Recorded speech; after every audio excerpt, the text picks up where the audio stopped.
In this tutorial, we're gonna see how to make a smooth zoom in inside of Premiere Pro. This should be quick and easy, so let's get started. So let's say you wanna add a zoom in during this part of the video.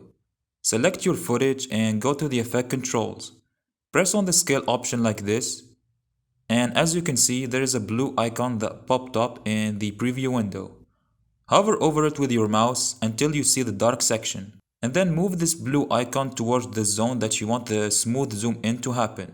Go back to the effects and controls and press on the keyframe watch like this. Go forward 2 or 4 seconds forward and press the stopwatch again. Change the scale values to something bigger than 100.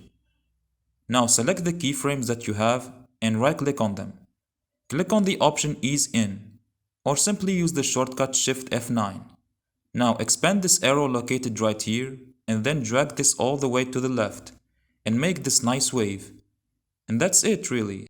If you found this video helpful, please leave a like on it and subscribe to the channel. Also, if you want to learn more editing techniques, feel free to watch this next tutorial.